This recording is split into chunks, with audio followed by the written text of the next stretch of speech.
It is time. SBR betting roundtable for Wednesday, August 29th. College football week one's coming up. Games Thursday, Friday, Saturday, Sunday, Monday. We'll be hitting on a bunch of them here with Big Man on campus, Ian Cameron beside me. Big Man, welcome in. What's on your mind? Follow him on Twitter at Jeff Nadeau. You doing all right this morning? Hey, Drew, how are you? I'm doing good. Excited to get your opinion on some of these college football games. Also, what's on your mind after the IFBC? But first, let's welcome in Ian Cameron. Follow him on Twitter at Babano, his work at sportsmemo.com. Ian, welcome in. Good to be with you guys, and it was good to hang out with you in Las Vegas for the second annual IFBC. It was a great event. Sportsbook Review did a magnificent job putting it together, and everybody had a great time. I think everybody was a pretty cool person to be with this past weekend in Las Vegas. And as great as that event was, guys, it's college football starting tomorrow night. It's time to turn the page and get ready, hopefully, to make some money. Absolutely, making money. That's on my mind as well. We're going to talk, 5 college football games coming up right here, all nationally televised, I believe. Maybe the Army Duke game isn't, but Big Man, what's on your mind? What do you want to get across to the watchers about your weekend in Las Vegas?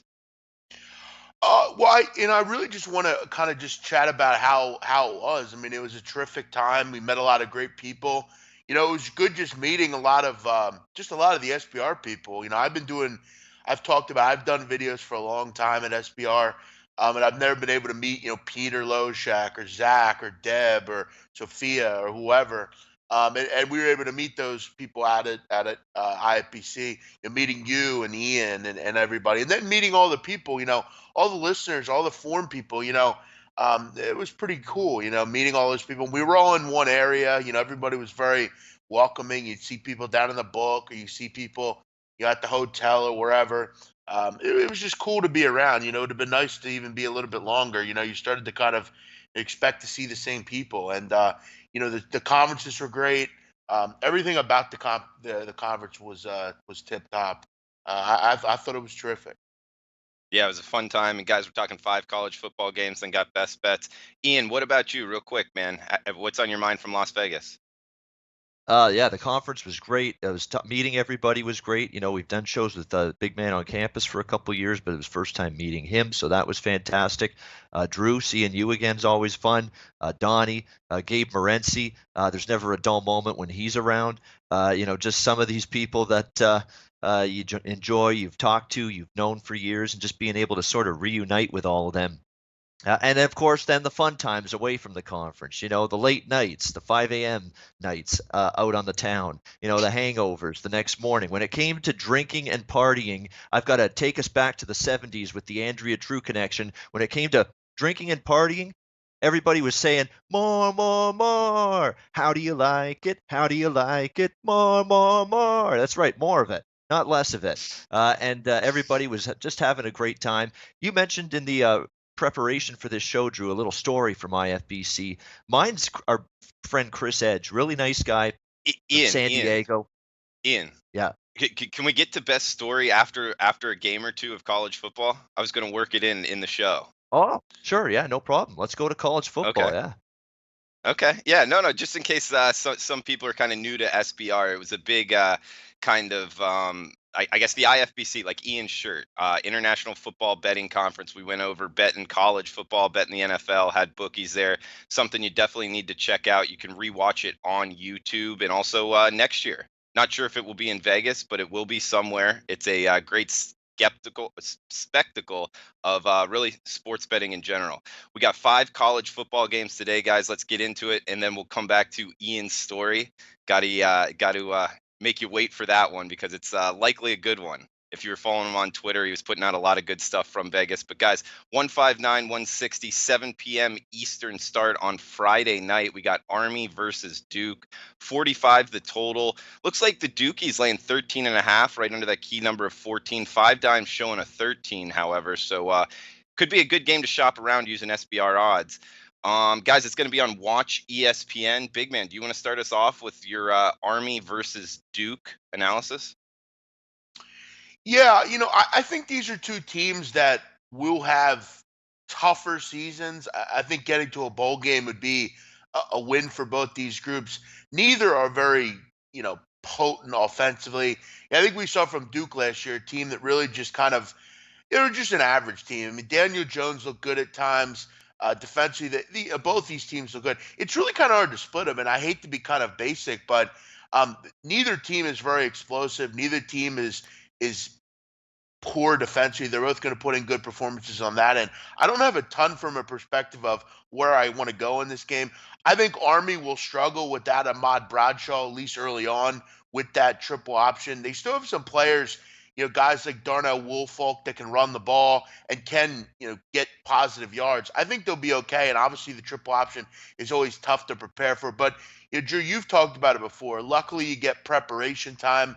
You get the ability to kind of work against that option. And, David Cutcliffe's team generally sees it, obviously in the ACC, facing teams like Georgia Tech. This is something that they're obviously going to be used to going against. I still do think if you can get 14, I'd probably take the Army, the Army here. I just think this is a game where it will be somewhat low scoring, maybe like a 27-17 type of game, something like that. It's tough just because, Army can go one of two ways. Sometimes they can be real explosive, and sometimes they can be really bogged down. Generally against Duke, they have been bogged down, though. I would probably lean under the number if I'd have to play this game. I just think it'll be in the I don't know if either team will get the 30. I think it's a 27-17 game, like I said. I'd go Army, and I'd probably take the under. If I was getting 14, I'd take Army. Okay. And Ian, what about you, man? Yeah, there's no plausible way I'd play Army in this game, catching this many points. This is a revenge spot for Duke. They lost to Army last year. As Big Man mentioned, Ahmad Bradshaw's gone. Army will be turning to Kelvin Hopkins Jr. as their new quarterback. What I like about this Duke team is defensively, that's going to be their strength. And last year, believe it or not, against this Army triple option, they didn't do a terrible job, even though they lost to Army head-to-head. They only gave up 226 yards on the ground. Not terrible against a team that's obviously almost exclusively run like Army is, like any triple option team. Again, Duke sees Georgia Tech every year. Duke played Army last year. They're familiar with triple option. This is coming into a new season. You've got time to prepare for it. What concerns me for Army, too, is, they lose so much of that offense that was so effective on that triple option last year. There's a lot of new personnel going on here, a lot of new faces. And from what I've read, fall camp has not been overly crisp for Army so far this season. The question for me, and my hesitation with laying the 13 here with Duke, even though that is a strong lean for me here, can their offense put up enough points to cover this kind of number? That was their downfall last year. Daniel Jones and company, we got to see him take that next step at the quarterback spot. They're going to at least have some experience at wide receiver with the likes of Jonathan Lloyd, TJ Romming, and Chris Taylor back. So that's definitely a good sign for them. We're going to see now if they're going to be able to move the football through the air, which was a difficult task for this Duke team last season. But I like the revenge spot. It's Duke on a Friday night at home. I think you're going to get, even though it's only Army, a non-conference game, you're going to get, I think, a decent crowd there at Wallace Wade Stadium for this football game. So to me, the way I go is lay the points with Duke. I think they can get it by 2 touchdowns or more. Even though I do have concerns about that offense, I just don't like a lot about Army coming into this season. Ian, I'm with you. I like David Cutcliffe with extra time to prepare. Plus, it's like Big Man said, extra time to prepare for the option. They see it a lot versus Georgia Tech, or at least every year. I'm with you. At home, I like Duke as well. And minus 13. Last year, you brought up the fact that they held them pretty much in check. 4 yards per carry, which against Army is a very good feat. So I like Duke to kind of replicate that. And go ahead. Yeah, one last thing too. In my opinion, at least going into this season, I think it's a better Duke defense this season and a much worse Army offense. So factor that in as well. Okay, good stuff, guys. We'll do another one here. We got San Diego State versus Stanford. 48.5. Stanford laying 14 in a revenge spot against the Mountain West team. Interesting here. This one on Fox, 9 p.m. Eastern time on Friday night. But Banno, we'll come right back at you. You looking at the Aztecs plus the points or laying it with Stanford? This is a great game. I can't wait to watch it and if you're the Stanford Cardinal, you're coming into this game with maybe a little more fire in that belly of yours because you lost to San Diego State and this Aztecs team last year. In fact, San Diego State, it became just a natural habit for them to take down Pac-12 teams. They beat Stanford, they beat Arizona State last year. Rashad Penny was obviously a big part of that.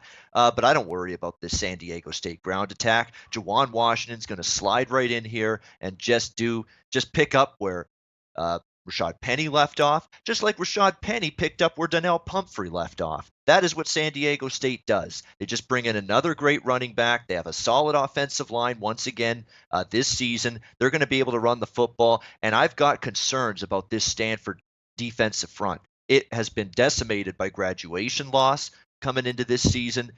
Where do you not want to be weak when you're playing the San Diego State Aztecs? The defensive line. That's where you do not want to be weak. And right now I see weakness along this Stanford defensive front. A lot of new faces, guys not used to facing this kind of strong O-line and great ground attack that Rocky Long, is just going to roll out there. I think this is going to be a productive, strong ground attack from San Diego State in this game. They're going to move the football.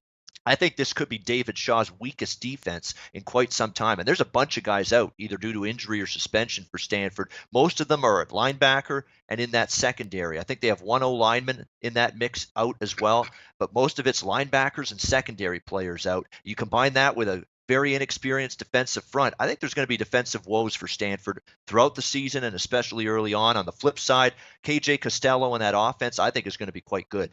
For this Stanford team. Bryce Love back at running back, clearly Heisman candidate coming into the season. They've got some playmakers to work with. That could be a very good offense as long as David Shaw doesn't become Mr. Conservative, tight to the vest, which has been his issue at times in the past. Let this offense play to their strength. And they are clearly now the strength of this Stanford team. Let's see them move the ball. Let's see them be aggressive. And San Diego State defensively, that's usually where they're pretty good, but they've also got some question marks. They've got some inexperience in their secondary. So I'm not really involved in the side here. I think it's a lot of points. I understand the Stanford revenge angle, but their defense does concern me. However, the total piques my interest in this game, and I'll be coming back to this one for best bet at the end of the show. All right, the total looking possibly a little low for me and Cameron. Jeff Nadeau, what about you, man? Yeah, I like the Aztecs in this game. I think the Aztecs are one of the best G5 teams that you have. I mean, you look over the years. I mean, last 3 years, Drew, they're 32-9 straight up. I mean, they've been absolutely terrific. And Rocky Long, one of the better coaches in the country, just always puts out a solid football team, consistent, hard-nosed, really good on the defensive end. And I mean, you got to hand it to them the way they can recruit running backs there. I mean, whether it's Donnell Pumphrey, Rashard Penny, Juwan Washington, just terrific running backs year after year. I mean, you go back to Marshall Faulk. I mean, this team has had a ton of running backs over the years, and they've always been a good offense. I'm also looking at them defensively. Obviously, the big thing is, can you stop Bryce Love? This San Diego State team is good last year against the run. They were 21st in scoring defense in the country. I think they'll do well enough to bottom up. It's not easy. You got to just try to bottom him up. They have a good defense, one of the best Long's had since he started there. I think they'll do a nice job at least keeping him in check. I think they're good enough offensively to move the football. Like Ian said, this is not one of the better Stanford defenses. There's no Harrison Phillips. There's no Solomon Thomas that's going to wreak havoc on the quarterback. Christian Chapman's a good enough game manager for the Aztecs that I think they can move the ball. I'm not interested at all in that secondary for Stanford either. You lose a lot of talent on that side of the ball. I think they have some question marks, Stanford, on the defensive side, and they're going to have them all year. Look, you can score points, and they will. But if you're giving up a lot of points, it's really not going to matter. Stanford does have revenge. San Diego State beat them last year. But I think this is too many points. I think it kind of hangs in like the 24-17 type of game, 28-21 type of game. I think the Aztecs hang within double digits here. Seems like way too many points for me. This is like This game, Drew, real quick, is just – I think this game has a lot to do with the names on the front of the shirt. For some reason, San Diego State's still not getting a ton of respect. This is a really good football team that I think is among the best in a G5. No, great point. And I don't think San Diego's gotten enough respect in the betting markets for a while now. But Big Man and Ian, you guys both bring up the fact of like question marks on the defense, not a lot of names that maybe a lot of people recognize, but this is a national brand that has done fairly well recruiting. They can go into Texas, they can go into Florida, Georgia, and bring kids out there. What are your thoughts on kind of the unknown stepping up from a decent recruiting angle to being pretty good defensive players? Well, the thing is with that is it's a situation where, with Stanford, for instance, it's going to take time. They're going to be good players. I'm sure they will. But are they going to be good players in week one? They're going to be in their right assignments in week one. They're going to execute the plays that have been schemed for them by the DC in week one. That's questionable. I mean, there's still a learning curve for all these guys with all the talent and the skill they possess. So, yeah, definitely in time, they're probably going to be very good defensive players. David Shaw's recruited well on the defensive side of the football with Stanford over the years, but we're talking about replacing a lot of quality NFL level talent on that defense from last year's team. That's not going to be something that's going to be as performing at the same level overnight in week number 1 of the season against a quality Aztecs team. So in time, yeah, they'll be good players. I don't know if they'll be good players right away in week 1. All right, not And liking that's them week 1 so much. real quick. That's the difference between, I think, these two teams on the defensive end. You look at San Diego State, Parker Baldwin, senior, Ronnie Lakalaka, senior, Kavisa Tanino, junior, Noble Hall, senior, Chuba Onawaku, senior. All their big players on defense are juniors and seniors. This is a team that's been together. And again, he won't get the love, but Rocky Long is one of the best coaches in the country. He consistently puts out high-level football teams, ones that are going to hit you in the mouth. You got to look at this program as a whole. They are one of the best mid-major programs in America, whether it's basketball or football. You look at what they've done over the last 10 years. San Diego State is one of the best programs in America. They have totally transformed West Coast basketball and football. They went from being an unknown to a household name in 10 years. And that's what Rocky Long, that's what Steve Fisher do for you. It's all about hires in college football. Until people understand that, you will not win. You have to understand hires are what makes football. This is a hire. This is a guy that you want to be in your corner. I'm not saying David Shaw isn't. I'm just kind of lauding this program. San Diego State is one of the best programs in America, and they've went from being unknown to known very quickly. Well said. Basketball and football kind of growing their program there, the Aztecs. Hey, Ian, I cut you off earlier. All right, best story, IFBC from this past weekend, Las Vegas. You said something about Chris Edge being involved? Yeah, from San Diego, great guy. He had a hell of a great night with us. It was Gabe, me, Sonny Vega, Taylor Stevens, Stucci, MVP Sports. He's in the chat. Chris Edge was with us too at the hip hop bar that night, a Red Bar down in Las Vegas, there just right on Fremont Street. It was a great place. They played old school hip hop, which I love. But apparently Chris Edge, was, enjoying it, having a great time. Got close to a couple of women there that were dancing in the bar, and apparently they didn't like it. They complained about him, and eventually it led to him getting removed from the bar. Apparently he lost his phone in the process. That's apparently the night and the time it happened. The funny part about this story is the next morning, you finally see him on Sunday it was, and he's walking around with this apology tour here. Not the magical mystery tour like the Beatles. I'm talking about, or the award tour like Tribe Called Quest. I'm talking about apology tour. He's apologizing to every single human being, it seems, that he comes in contact with. Gabe, me, Stucci, I'm sorry last night for what happened. He apologized and to me, and I wasn't even there. You weren't even there. Exactly right. I was like some random schmuck in the sports book there.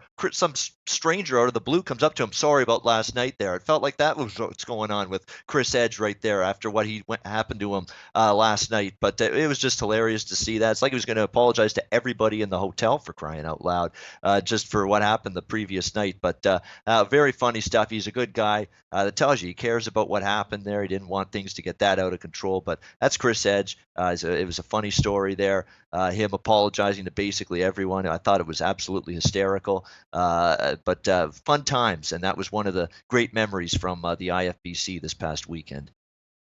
I got one. I got one as well. If you have a minute here. Absolutely. All right. So there's this kid, Brian Rowe. He was at the IFBC. He's a listener. He listens to our show. He listens to Gabe's.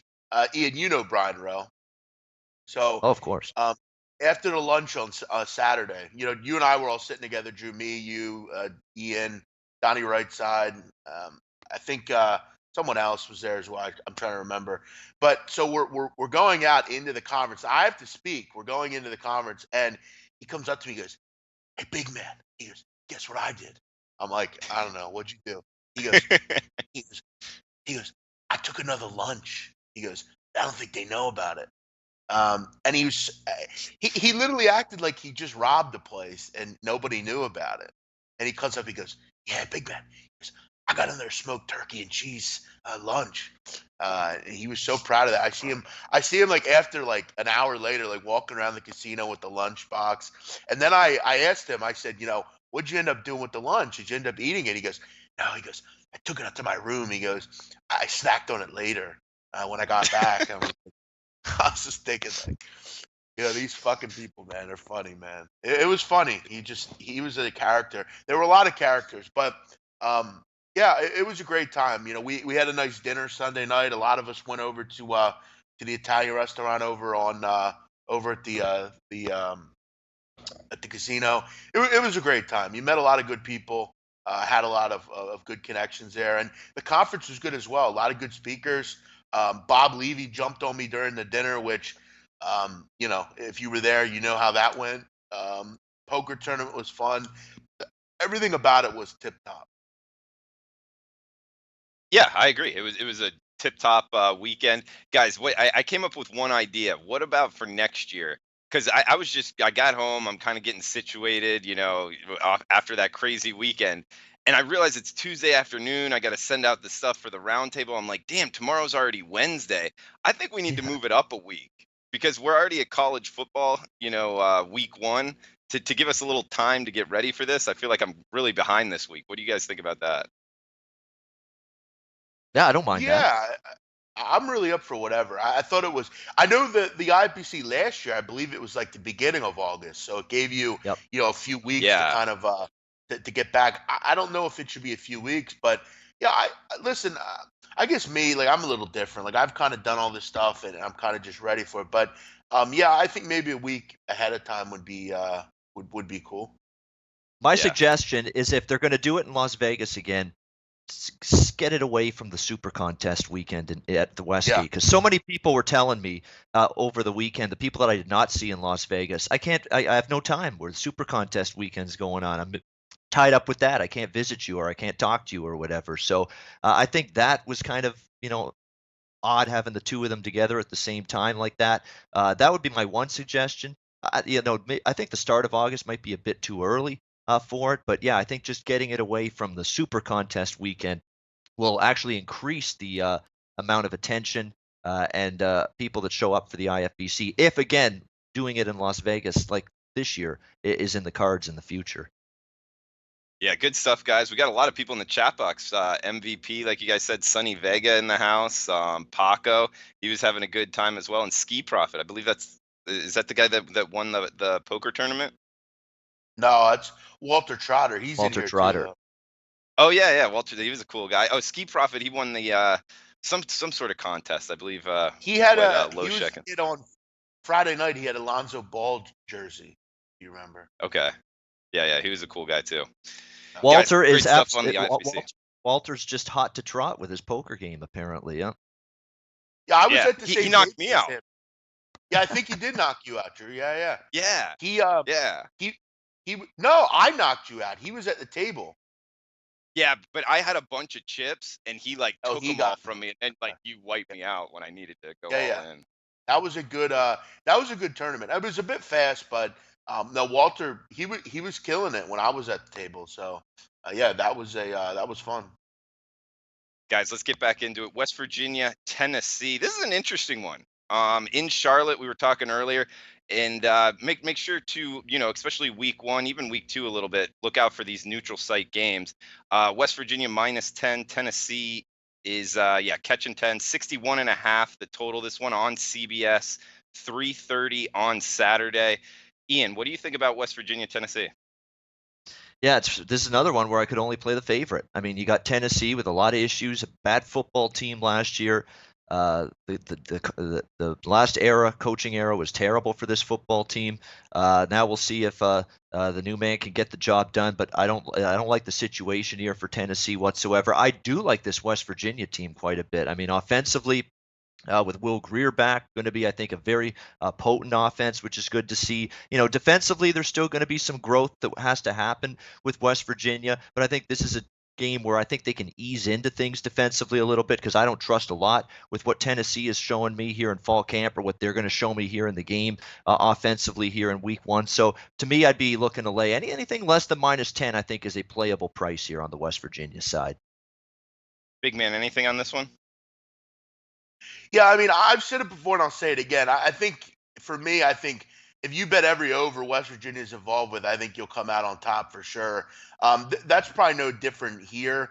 I think Tennessee can move the ball a little bit. I think Keller Christ or Guarantara, whoever it is at quarterback, I think they can move the ball. This West Virginia team, not particularly good in the secondary. And I think Tennessee, they'll struggle with the obviously the quickness and how fast this West Virginia offense goes.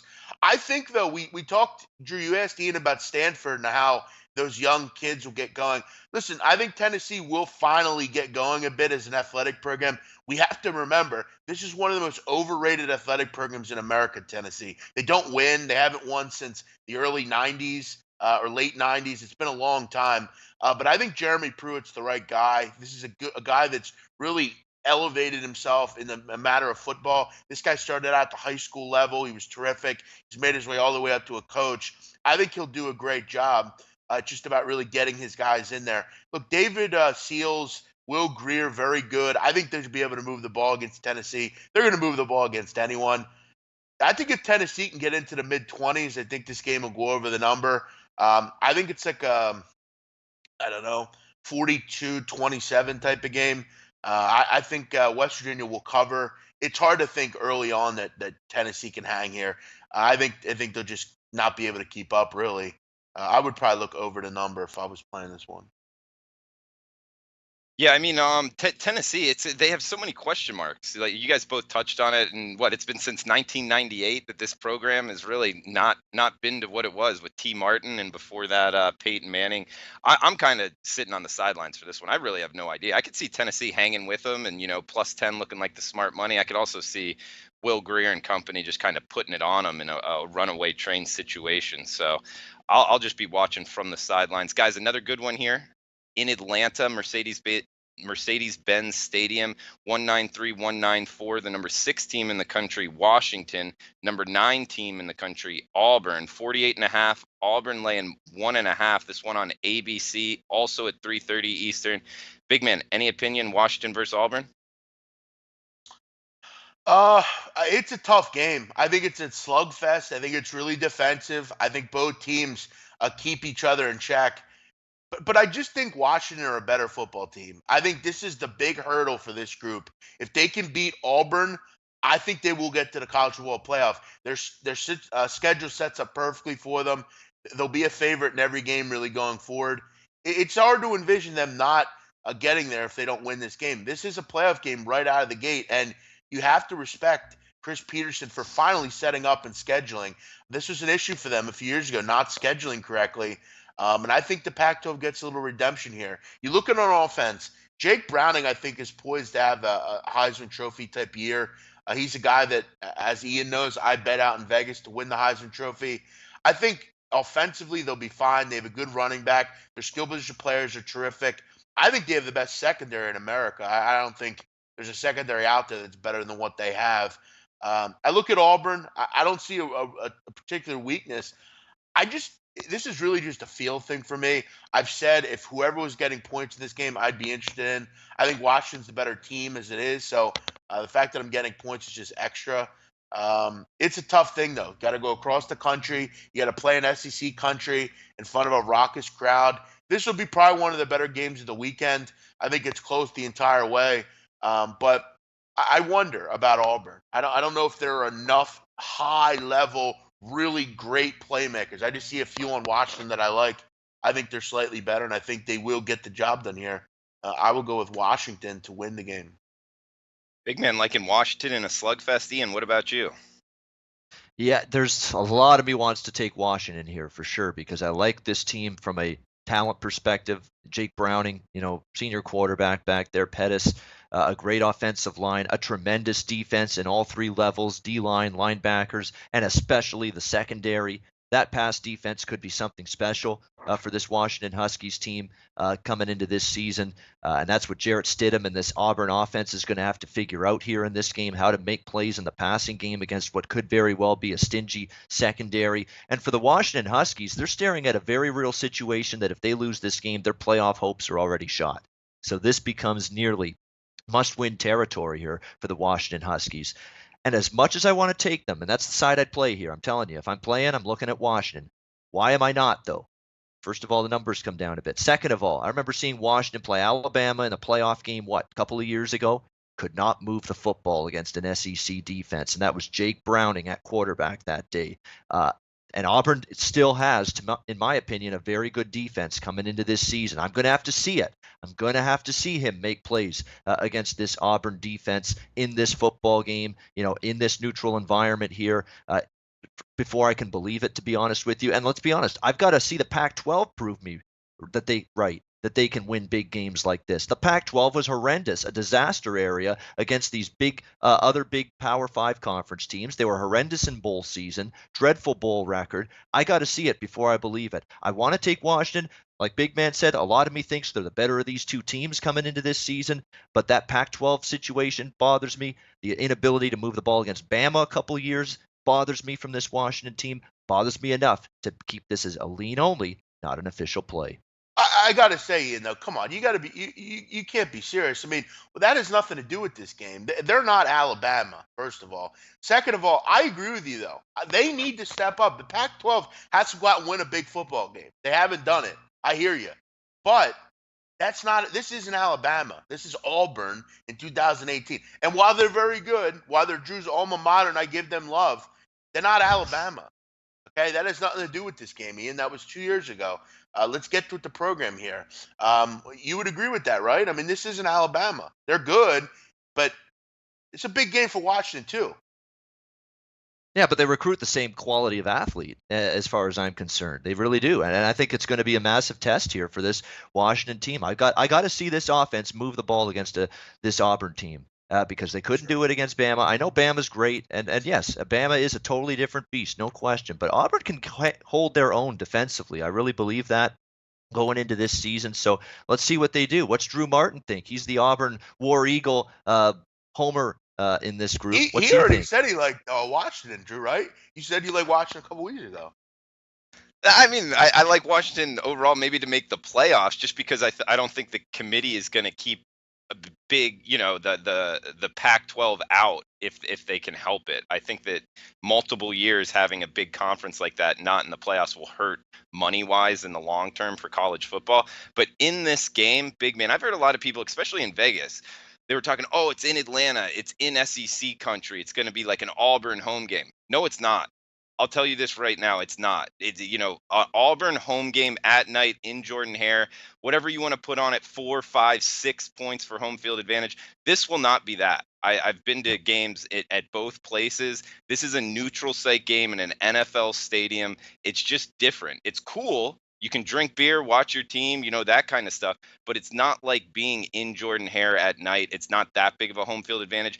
Washington will get, I believe, 40% of the tickets, maybe 35. So they're going to have people there as well. It's going to be a great atmosphere, but not the type of atmosphere that's a home game for Auburn. A lot of you guys touching on the game. I agree with you. Like Washington, I could see them winning. I could see, with the extra time to prepare, I kind of have a question of who that favors, because Gus Malzahn and Peterson, I think, are above average coaches with extra time to prepare. I kind of try to hand it to both of them. So in this situation, I think it's kind of a tricky handicap who gets the advantage that way. I kind of lean with athletes, though. Jake Browning, I've never really been high on. I think he's like decent, but I think kind of the mainstream media gives him a little bit too much credit. I don't think he's good enough athletically. And going against this defensive line from Auburn, I think it really gives an advantage to Auburn in the end, and that's the side I would go with very non-confidently. If I had to make a bet, I would go on Auburn. That's the thing. I'd be more comfortable with Washington getting more than a field goal in this game. That would probably be a take for me. 3.5 or better, even 3. Now you're at 1.5, 2. That's winning time now for Washington. You basically got to straight up get the job done in order to cash a ticket here. I got to be convinced of it. Yeah.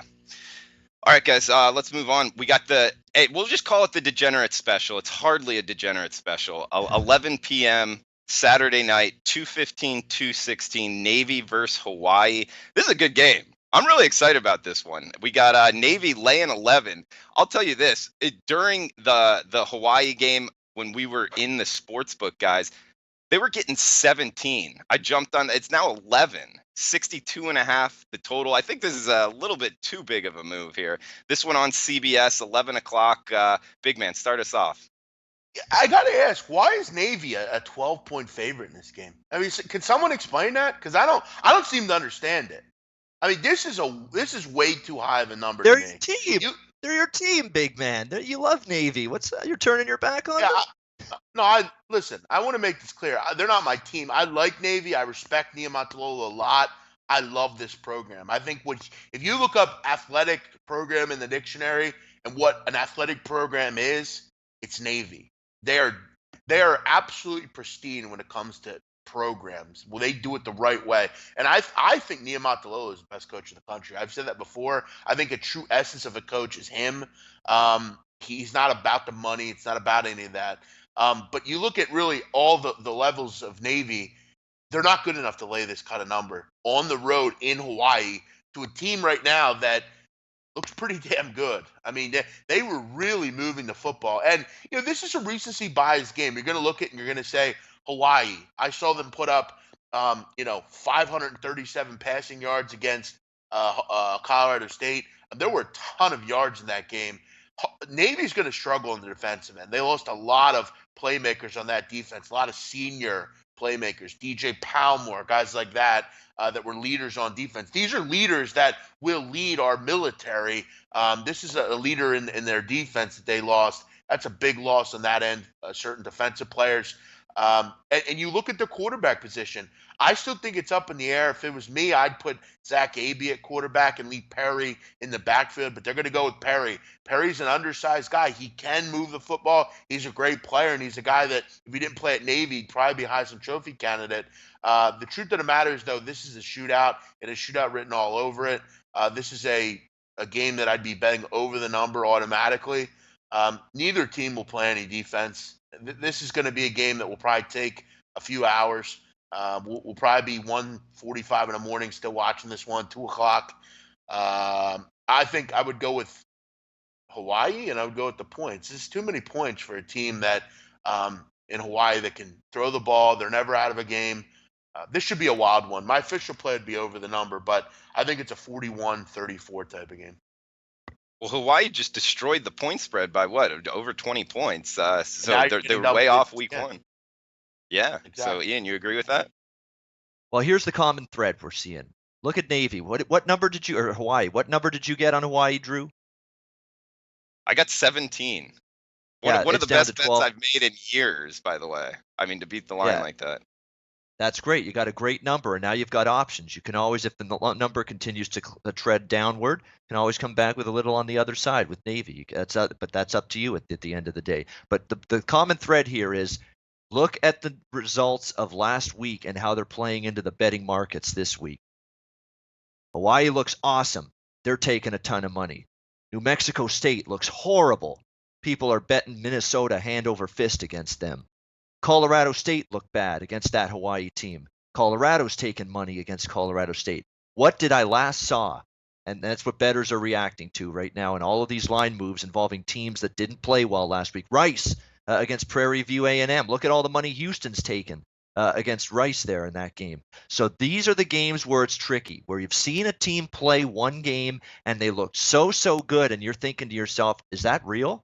Or was that their opponent looking terrible? What I'm going to do is I'm going to watch Colorado State Friday night. Was Colorado State really that terrible in that game against Hawaii? We'll know more about that after they play Colorado in the Rocky Mountain Showdown on Friday night. And if Colorado State really looks bad again, it's going to make me much more interested in taking Hawaii again this week like I did last week. So seeing how that game plays out is going to go in a lot to it. I will say this: I do agree with Big Man's take on this game going over the total. I think it will. You did see Hawaii's defense sort of gas out late in that game. Colorado State piled up a lot of points in the second half. Their defense got worn down a bit. That's the one issue Hawaii has, not a lot of depth on the defensive side of the football just yet. You got to face the triple option on a short week.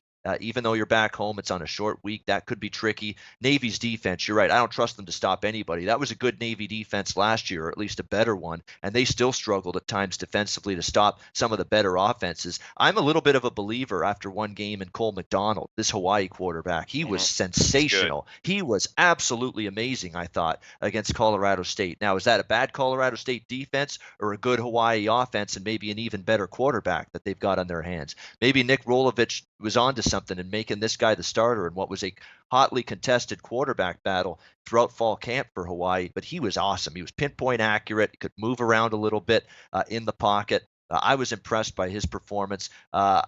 Again, I'm more inclined to take Hawaii if I see Colorado State shit the bed one more time Friday night. If they do, I'll jump right on Hawaii. I got no problem doing it, but I like the over 62.5. I think we get into the mid to high 60s here. I think that's a good point. I think the only thing I would say just kind of remember, we do need to remember we're playing Navy here. We're not playing Florida State or Alabama. Navy is a team that even last year with talent, they were a bad defensive team at times. They gave up a lot of points. They are going to be efficient on offense, so the ball will move. I just think for me, if this was a 6-point number, maybe I wouldn't be as high on it. But I'm getting closer to 2 touchdowns here with a team that doesn't play any defense that's going to sit on the ball. So I think with Hawaii, when they do get the ball, they should be able to move it. I mean, Navy are not a defense that I'm ever worried about. So Hawaii will move it. Colorado State are bad. We know that. But I think Cole McDonald showed you more than enough that they can move the football. This is a team. They had 418 passing yards last week and 200 on the ground. They had over 600 yards of offense. Pretty impressive. You look at the fact that they also gave up 537 passing yards. So, they're just that both teams have issues defensively. And Niumatalolo will probably tell you that. If you asked him candidly about that group, he would probably tell you they're not particularly good defensively. He knows that. They're efficient though offensively. Both these teams will be efficient. I think, Ian, you would agree the safe play's got to be over the number. I like the over a lot. I do want to mention one thing. Low. I found. Yeah, I agree. I think it gets to the mid-high 60s. I found a great article about Coach Ken Niumatalolo, how he did not sleep well. He said to the reporters he was restless watching Hawaii perform against Colorado State. He was not happy. He said to beat Colorado State on the road is impressive. Cole McDonald played really well. He looked unstoppable on offense.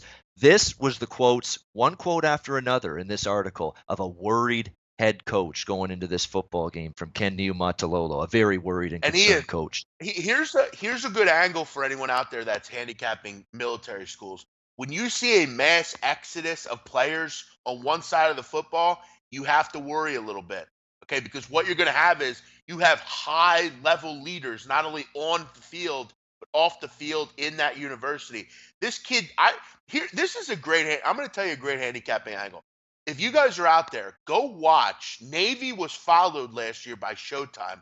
They did a Hard Knocks type of show. I watched every episode. That is great handicapping information when you can get inside a program. And Navy was pretty. They put out the info. You didn't hide and stuff. Some of the leaders they focused on, guys like Palmore, Tyrus Wooten, guys on this defense that were leaders, they're gone now. There's no captain on defense for this team. I got to wonder, you got new kids coming in. It's very difficult to go from civilian life to cadet life. It's not easy, okay? You don't have, you don't wake up at 10 o'clock in the morning like most college kids or go to school when you feel like it. These are kids that march. These are kids that go to, to theory and things like that. They're learning a military lifestyle. They don't live a life like everyone else. So getting used to that is difficult. There's a lot of kids that can't do it. When you have young kids, freshmen, sophomores that are just starting that's a difficult thing. Now you got to go play football in another. You're not even in the U.S. You're in the U.S. according to the states, but you're off the grid. You're not in the continuous United States anymore. That's a big knock for me. I wonder how they're doing with that. Plus, it's the first game of the season.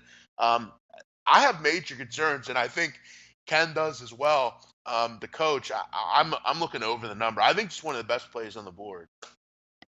Yeah, it's interesting to see it just at what 62, 62 and a half. Yep. You got to wonder why it's there and not No, higher. yeah, I thought for sure we would see this game and it'd be 68. You know, but yeah, it looks like a really good one to go over the number. Just two teams that are going to throw it out there, and that's something going forward you want to look out with Navy. They have when you lose a lot of these seniors and juniors, that's a tough loss because you have true leaders. These are leaders that are going to be out in the military Yep. world, and guys like Keenan Reynolds or guys like that. It's a tough loss. I mean, you can't replace that. Guys, great points. And Ian, I think you brought up a point of McDonald, or maybe you, big man, of him coming in. And I think we were talking about it earlier. That Drew Brown transfer, I think there was more to that. He felt them chomping at the bit because he came out, looked good, was athletic, threw the ball real well. What'd you say? 200 yards on the ground rushing, 400 through the air. So this Hawaii team plus the 11. Are you guys liking that side as well? Well, I heard some people in the sports book when they were talking about liking Colorado State last week. They said, well, Hawaii doesn't have Drew Brown anymore. They may not need Drew Brown anymore after what they saw from Cole McDonald last weekend. Newsflash. So, yeah, it's a situation where I think this guy, like, I know it's one game. You can't overreact. Maybe he falls flat on his face, gets injured. Who the hell knows? It's a long season. But I liked what I saw out of him. In this game, complete command of the offense, grasped it, wasn't panicking, executed all the plays, has that mobile element to him. And you got Ken Niumatalolo. This article is phenomenal where he's just worried like crazy and talking about the offense and glowing about McDonald and great offense. They looked unstoppable, knowing damn well he's got a defense that's completely depleted, completely rebuilding on that side of the football coming into this season. And he's already talked about the fact last time we went to Honolulu, we lost. So it's a situation where he says, I did a bad job getting us ready last time. I'm trying to get us in a better position this time. But this offense that Navy has will keep Rolovich up as well because I'm going to go out on a limb here. They don't face the option ever. Okay, I don't care if you don't have time to prepare. That's your problem here. If this was the first game of the season for Hawaii, I'd be more inclined to think that they can do some things here. But this is the first game of the season. You've not had time to prepare really for the option. You've also had newsflash. You've had a hurricane in Hawaii. Okay, again, I cement and tell all those people that's a terrible tragedy. But this is a football team that has not been able to prepare for that. They just haven't. This is a dead nuts over game. This is if it falls 31-27 and you lose, salud. But this is a game where I think you have to play this. There's too many dings that are knocking you and saying, this just makes sense. Navy can move the ball. They just what they do. And you don't have the ability to prepare. You don't have 6 months to prepare like you could if this is the first game. That was one knock for Hawaii. But they went on the road and beat Colorado State, guys. They won one road game last year. First game of the season against UMass. It was a wild game. Could have won either way. This is not a team that generally wins inside the contiguous United States. The fact they were able to go on the road and do what they were able to do, they were dominating in that football game. I don't think either team has any pushback from either defense here, whether it's the option or it's Cole McDonald. It's just a game I think you have to play. Yep. We do have 357 in the chat box saying watch the over. The wind gust game time is going to be insane. But I want to point out one thing about the wind gust. It's only going to affect more Hawaii than Navy. Navy's not going to be impacted. Wind gust, it's triple option. It's 98% run plays. So they're not going to be impacted much by the wind. However, if there is a wind gust, okay, if there is one, check on it closer to game time. But again, that's why weather, and it's a good reason to bring up weather. Hawaii will be affected more. Right. And we don't, again, we're going on the fact of, look, if there's bad weather conditions, obviously it will be a bit different. But we're going on right now where we see it. I'm looking at the weather on Saturday, and I don't. Wind doesn't look like it's too much of a problem. I mean, listen, 9 miles an hour is not a problem to me. Look, if it was 45 miles an hour, that's no wind gust there. I think we're looking for reasons to not do this. Look, if it was 45 miles an hour, then okay, I hear you. But I'm seeing brief morning showers, otherwise breaks the sun. with 9 miles an hour, 12-mile-an-hour gusts. That's not something that's going to bother me. No. 9 Yeah, miles an I'm all hour. good. What the hell? I could get a stronger wind gust going doing this. There's some stronger wind right there. Come Yeah, on. 357. Let us know in the chat box what you meant by that if there's something we're not seeing. But guys, that was 5 games plus the IFBC stuff. Anything else you want to throw out before we get best bets? We did great on the best bets last week. We had a nice Yep. week, Drew. 4-0, I believe. So, it was a good week. 4-0, and I appreciate you, big man, because I did tail you that Rice game. We were talking about it, the over, the Prairie View, right? How about that? Yeah, it was a good one. Watch out for Yeah, big man on campus with those FBS versus FCS games. He follows them. Oh, I love those. Yeah, And I actually, I gave one out at the conference. I gave out North Carolina A&T. And I actually, Drew, I think I saw a line yesterday. They were +7. So Yep. I'm liking that one.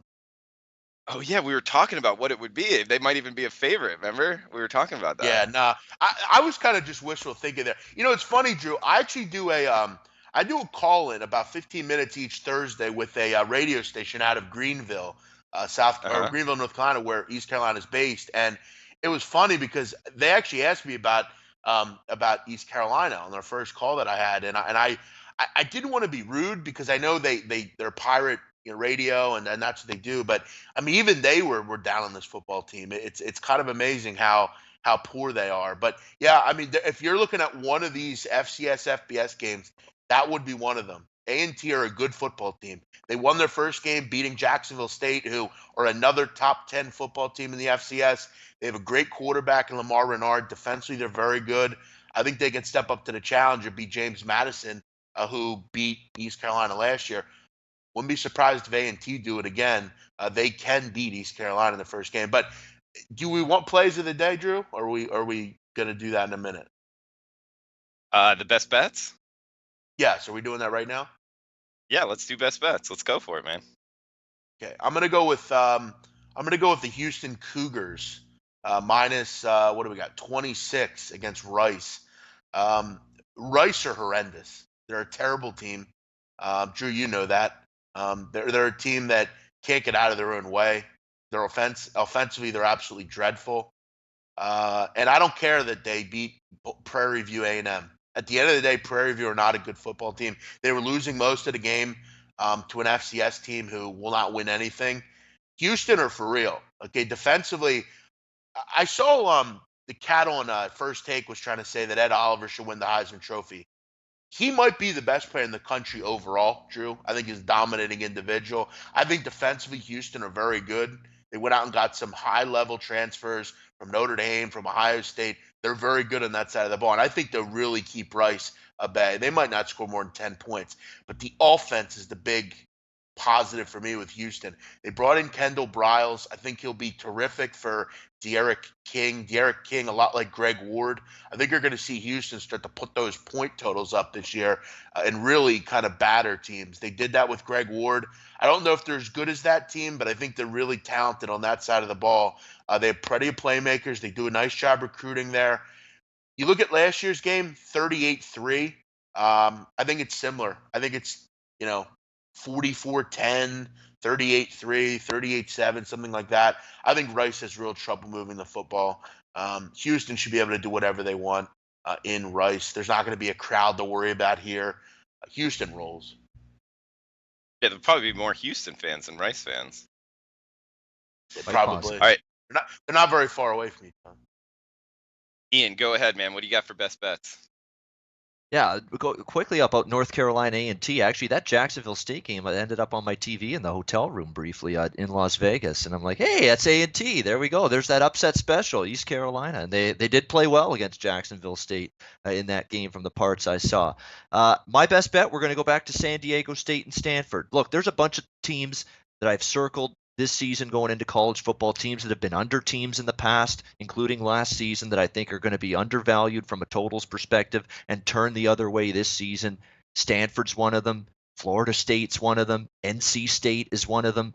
And Stanford, as I just mentioned, they're one of them too. This is the first time in a long time I think Stanford's offense is not just a little bit ahead of the defense, it's well ahead of the defense. That offense came to life when KJ Costello became the quarterback. They've got Bryce Love, one of the top running backs in the country, a very good offensive line still.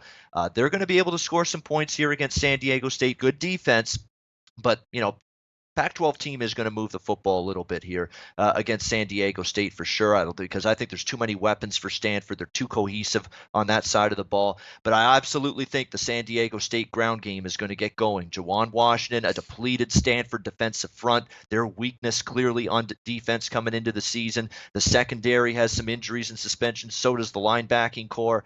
We have a total of 49 here. We're asking for 27-24 or something along those lines. That is good enough to cash an over ticket here in this game. I think it gets done. Stanford overs, I'm looking to cash them starting right here in week 1. Let's go San Diego State, Stanford, over 49 for best bet. All right, so big man on campus, Houston, minus 26 versus Rice. Ian, Stanford, San Diego State, over 49. I will follow it up with a game we talked about, 159-160, Army, Duke. I'm going to lay it with the Dukies, minus 12 at Bet Online right now. You guys like it or no? Let's go Duke offense. If Duke offense is even halfway decent to good in that football game, they'll cover that number. Yeah, I like Duke, extra time to prepare for the option. I think Army's down, learned that from big man on campus. And Cutcliffe, extra time to prepare. I like it. So Duke minus 12. Guys, great show. We're ending. We missed Donnie, but good show, good information, good insight. Ending a little early. Anything in conclusion, big man? No, I'm very excited. I said before I was out yesterday here in Ocean City where I'm at, and I was talking to one of these deli owners that I know, and we're talking about the summer, and I said to him, I said, this summer seems like it's been forever. I mean, the World Cup, it seems like that was 6 months ago. It seems like this summer is just taking forever, and usually does when you're excited about football. Football is a great sport. I mean, obviously, it being back is great. I mean, you guys think about it. We will have football and basketball on Saturday until April. Think about that. No more baseball Saturdays. No more shitty, crap on TV. You're not gonna watch this junk. There's actually games on TV. It's terrific. It's a great time of year. I couldn't be happier, and I'm excited. We got a lot going on. We got a lot of football shows on this channel. It's a great time of year to be a sports fan, and I'm excited about it. Absolutely, big man. Look well at my said, Saturdays. Yeah, look at my Saturdays, Drew, coming up for November. It's like this every year, and it drives me crazy because I'm working my fingers to the bone because of it. But Saturdays in November, college football still going on, college basketball starting up with Saturday games, NHL in full swing, and it absolutely keeps me just, there's no time to gasp for air. You just put your head down, do the work, plow through. But that is a phenomenal month of Saturday sports, November. NHL, college football, college basketball, all at the same time. Doesn't get any better. Well said, boys. Enjoy week 1 of college football. Big man on campus. Follow him on Twitter at Jeff Nadeau. Ian Cameron, follow him on Twitter at Babano. I'm Drew Martin. We'll be back next Wednesday, 10 a.m. Eastern. Thanks for tuning in. Thank you.